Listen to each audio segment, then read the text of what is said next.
ಈ ಕಾರ್ಯಕ್ರಮದ ಸಹಪ್ರಾಯೋಜಕರು Kalaburagi family restaurant. ರುಚಿಯಾದ ಊಟ ಸೇವಿಸಲು ಒಮ್ಮೆ ಭೇಟಿ ನೀಡಿ. Humnabad main road, Mother Teresa ಆಸ್ಪತ್ರೆ ಎದುರುಗಡೆ, ಕಲಬುರಗಿ. ವರ್ಷ 2021ರಲ್ಲಿ ಕಲಬುರಗಿ ಮಹಾನಗರ ಪಾಲಿಕೆಯಲ್ಲಿ 2017ರ ಆದೇಶದ ಪ್ರಕಾರ ಪೌರ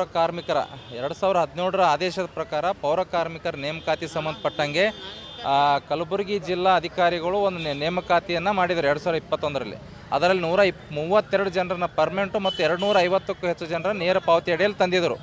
ಆದರೆ ಈ ನೇಮಕಾತಿಯಲ್ಲಿ ದೊಡ್ಡ ಮಟ್ಟದಲ್ಲಿ ಬ್ರಹ್ಮಾಂಡವಾದಂಥ ಭ್ರಷ್ಟಾಚಾರ ಆಗಿದೆ ಅಂತೇಳಿ ನಾವು ದೂರನ್ನು ಕೊಟ್ಟಿದ್ದೀವಿ. ಯಾರಿಗೆ? ಪ್ರಾದೇಶಿಕ ಆಯುಕ್ತರಿಗೆ. ಪ್ರಾದೇಶಿಕ ಆಯುಕ್ತರು NV ಪ್ರಸಾದ್ ಸರ್ ಅವರು ಕುಲಂಕುಷವಾಗಿ 4 ಸಲ ಸಭೆಯನ್ನು ಮಾಡಿ ನಾವು ನಿಂಬಾಳ್ಕರ್ ಸರ್ ಅವರು ಸತತವಾಗಿ 1 ತಿಂಗಳ ಹೋರಾಟ ಮಾಡಿದ್ರ ಪರಿಣಾಮವಾಗಿ ಅವರು ವರದಿಯನ್ನು ಕೊಟ್ಟಿದ್ದಾರೆ.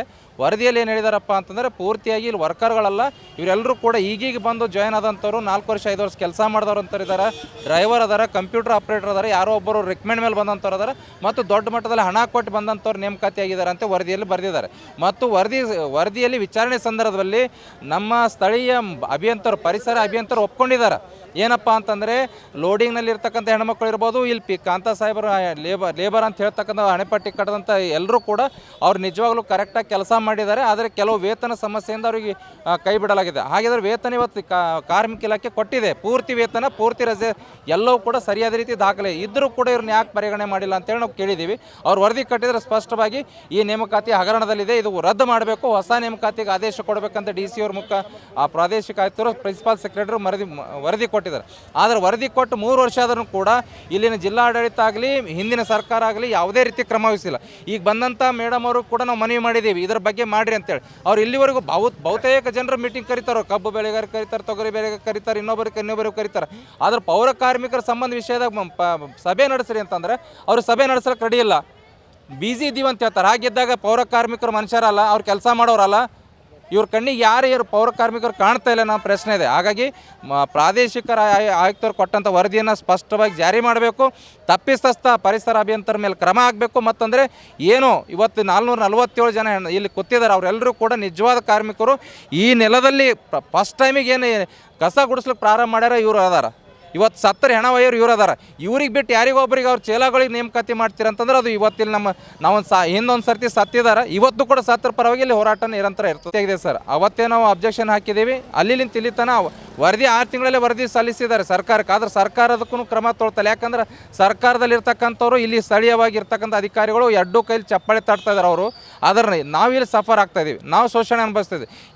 ಇವ್ರ ಮನೆ ಚಂದ ಮಾಡ್ಲಿಕ್ಕೆ ನಾವಿರಬೇಕು, ಅದ್ರ ಪಗಾರ ತೋಲಕ್ಕೆ ಇನ್ನೊಬ್ಬರು ಇರ್ಬೇಕಂದ್ರೆ ಇದು ಅನ್ಯಾಯ ಅದ ಅಂತ ನಾವು ಹೇಳ್ತೀವಿ. ನ್ಯಾಯಾಲಯ ನಮ್ಮ ಪರವಾಗಿ ಕೊಟ್ಟಿದೆ ಸರ್, ಕಾರ್ಮಿಕಾಲಯ ನಮ್ಮ ಪರವಾಗಿ ಕೊಟ್ಟಿದೆ, ಪ್ರಾದೇಶಿಕ ಆಯುಕ್ತರು ನಮ್ಮ ಪರವಾಗಿದ್ದಾರೆ, 3 ವರದಿಗಳು ಕೂಡ ನಮ್ಮ ಪರವಾಗಿದೆ. ಆದರೆ ಜಾರಿ ಮಾಡ್ಲಿಕ್ಕೆ ಇಲ್ಲಿನ ಸ್ಥಳೀಯ ಆಡಳಿತ ಮತ್ತು ಮೇಲಿನ ಸರ್ಕಾರ ಒಪ್ತಾ ಇಲ್ಲ ಸರ್.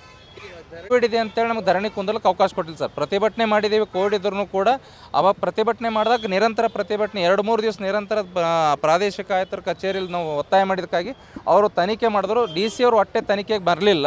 ಅವ್ರು ಸಂಬಂಧಪಟ್ಟ ಅಧಿಕಾರಿಗಳು ಕೆಲವೇ ಜನ ಬಂದರು. ಅದರ ವರದಿ ಸ್ಪಷ್ಟವಾಗಿದೆ. ಅವರು ನೇರವಾಗಿ ಸಾರ್ವಜನಿಕವಾಗಿ ಮಾಡಿದ್ದಾರೆ. ಎಲ್ಲ ಪೌರ ಕಾರ್ಮಿಕರ ಮುಂದೆನೇ ತನಿಖೆ ನಡೆಸಿದ್ದಾರೆ. ಅವರು ಓಪನಾಗಿ ಒಪ್ಕೊಂಡಿದ್ದಾರೆ ಅಧಿಕಾರಿಗಳು, ಇದರಲ್ಲಿ ತಪ್ಪಾಗಿದೆ ಒಪ್ಕೊಳ್ತೀವಿ ಅಂತೇಳಿ. ಅದನ್ನು ಇಂಪ್ಲಿಮೆಂಟ್ ಮಾಡಿರಿ ಅಂತಂದ್ರೆ ಯಾರು ಕೂಡ ಮುಂದೆ ಬರ್ತಾ ಇಲ್ಲ. ಅಂದರೆ ಇದರ ಎಲ್ಲೋ ಒಂದು ಕಡೆಗೆ ಹಗರಣ ಆಗಿದೆ, ದುಡ್ಡು ತೊಗೊಂಡಿದ್ದಾರೆ ಅಂತ ಅನಿಸ್ತಾ ಇದೆ. ಅವ್ರನ್ನ ರಕ್ಷಣೆ ಮಾಡ್ತಾರೆ ಅಂತಂದರೆ ಎಲ್ಲೋ ಒಂದು ಕಡೆ ದುಡ್ಡು ತೊಗೊಂಡು ಯಾರು ನಿಜವಾದ ಪೌರ ಕಾರ್ಮಿಕರಿದ್ದಾರೆ ಅವ್ರಿಗೆ ಅನ್ಯಾಯ ಮಾಡ್ಲಿಕ್ಕೆ ಪ್ರಯತ್ನ ಮಾಡ್ತಾ ಇದ್ದಾರೆ ಸರ್. ಹೌದು ಸರ್. ಇಲ್ಲ ಸರ್, ಅಲ್ಲಿ ವರದಿಯೊಳಗೆ ಅವರು ಪ್ರಶ್ನೆ ಕೇಳಿದ್ರು ಪ್ರಾದೇಶಿಕ ಆಯುಕ್ತರು ಏನೇನಾಗಿದೆ ಅಂತ. ಅದರಲ್ಲಿ ತಪ್ಪು ಒಪ್ಕೊಂಡಾಗ ಪ್ರಾದೇಶಿಕ ಇದೆಲ್ಲ ನೀವು ಅಧಿಕಾರಿಗಳಿಗೆ ಈ ರೀತಿ ಮಾಡೋ ತಪ್ಪ, ಬಡವರ ಮೇಲೆ ಹೊಟ್ಟೆ ಹೊಡಿತೀರಿ, ಅನ್ಯಾಯ ಮಾಡ್ತೀರಿ ಅಂತ ಅವ್ರು ಬೈದಿದ್ದಾರೆ, ನೇರವಾಗಿ ನಮ್ಮ ಎದುರೇ ಬೈದಿದ್ದಾರೆ ಅಧಿಕಾರಿಗಳಿಗೆ. ಸರ್ ನಾವು ಅವ್ರ ಜೊತೆಗೆ ಕಾಂಟ್ಯಾಕ್ಟ್ ಇಲ್ಲ ಸರ್. ಅವರು DC ಅವ್ರಿಗೆ ಕಾಂಟ್ಯಾಕ್ಟ್, DC ಅವ್ರಿಗೆ ಕಾಂಟ್ಯಾಕ್ಟ್ ಅದಾರೆ. ಅವ್ರು ನಮ್ಮ ಬಗ್ಗೆ ಕಾಳಜಿ ವಹಿಸ್ತಲ್ಲ. ಹಂಗೆ ವಹಿಸಿದ್ರೆ ಅಂದ್ರೆ 6 ತಿಂಗಳಿಂದ ನಾವು ಮನವಿ ಪತ್ರ ಕೊಟ್ಟಾಗ ಕರಿತೀರು DC ಅವ್ರಿಗೆ ಎಲ್ಲರ ಬಗ್ಗೆ ಮಾತಾಡೋಕ್ಕೆ ರೆಡಿ ಅದಾರೆ. ಆದರೆ ಪೌರ ಕಾರ್ಮಿಕರ ಬಗ್ಗೆ, ಹೊರಗೊತ್ತಿಗೆ ನೌಕರ ಬಗ್ಗೆ ಯಾಕೆ ಮಾತಾಡೋಕ್ಕೆ ರೆಡಿ ಇಲ್ಲ ಅನ್ನೋ ಪ್ರಶ್ನೆ ಇದೆ ಅವರಿಗೂ ಸರ್. ನಾಳೆ KDP ಮೀಟಿಂಗ್ ಇದೆ ರೀ 21ನೇ ತಾರೀಕು.